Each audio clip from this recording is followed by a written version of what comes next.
Hey, good morning. Welcome to week 6. We are now over halfway through the semester. So it's really important that you're caught up on your missing work. We're getting closer and closer to the end each week, so don't let yourself fall behind. Progress reports have been emailed out, so take a look at your missing work, take a look at your grades, and get yourself caught up as soon as you can. So this week we're reading chapter 5. There's only 6 chapters, so we're getting really close to the end. So we're reading chapter 5. This chapter, the book really takes off and kind of sets up how the novel's going to end. And then we have the chapter 5 questions, just like normal, vocab words and questions.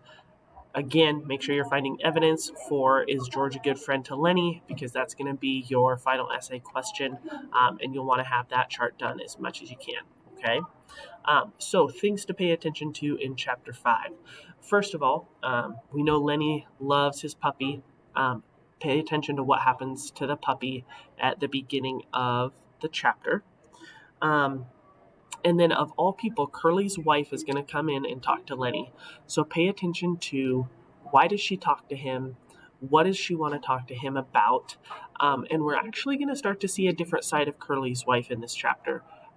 Up until this point, she's just been kind of stereotyped and dismissed, but we're going to start to see a lot more humanity showing through. Okay, Steinbeck, the author, really humanizes her in this chapter, so pay attention to that and what we find out about her.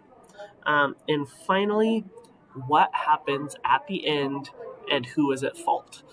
There's going to be kind of I'm not going to give anything away, just what happens at the end of this chapter, and who, if anybody, is at fault and why. Okay, so I hope you enjoy chapter 5. If you have any questions, please reach out. Just like always, the quiz is going to be posted on Thursday, so make sure you've read the chapter and done the questions by Thursday so you can be successful on that quiz. The attendance word for this week is Super Bowl. SUPERBOWL, Super Bowl. So if you missed our meet this morning, email me the word Super Bowl, and I'll get you counted for attendance. Have a great week. Go ahead and get started on chapter 5.